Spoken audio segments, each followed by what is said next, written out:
బాహుబలి తర్వాత బెస్ట్గా చూపించిన మూవీ అయితే ఇదేనమాట, ఒప్పుకుంటాను నేను. మనకు ఎలివేషన్స్ కావచ్చు, ప్రభాస్ గారి ఎక్స్ప్రెషన్స్ కావచ్చు, డెఫినెట్లీ బాహుబలి తర్వాత మనకు ఆదిపురుష్ కంటే రాధేశ్యామ్లో తప్పులు పడుతున్నారు కొంతమంది వచ్చేసి లుక్స్ బాగాలేవు అని.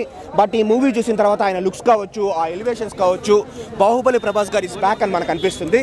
And at the same time movie విషయానికి వస్తే ఫస్ట్ హాఫ్లో కొంచెం టైం తీసుకుంటారు, ఒప్పుకుంటాను. మనకు ఇంటర్వెల్ ముందు ఒక 20 minutes బాగుంటుంది, రిమైనింగ్ అంతా కొంచెం టైం తీసుకున్నారు. మనకు సెకండ్ హాఫ్లో కూడా అక్కడక్కడ కొంచెం ఓవర్లోడెడ్ అయినట్లు ఉంటుంది. అందుకని నేను చెప్తున్నాను, నాకు అబో యావరేజ్ మూవీ అని నాకు అనిపించింది. కానీ మన ప్రభాస్ గారి కోసము ఇంటర్వెల్ ముందు సీను, క్లైమాక్స్ ముందు సీను, ఎలివేషన్స్ కోసము, ఫైట్స్ కోసం వచ్చి చూడొచ్చు, మంచి మూవీ.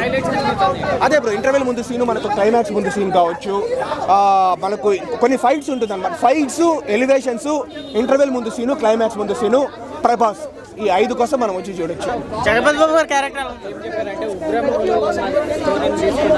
నేను ఉగ్రం ఒక 4-5 times చూసుంటాను ఇప్పటికీ, అంటే అన్ని 5 సార్లు యూట్యూబ్లోనే చూస్తాను.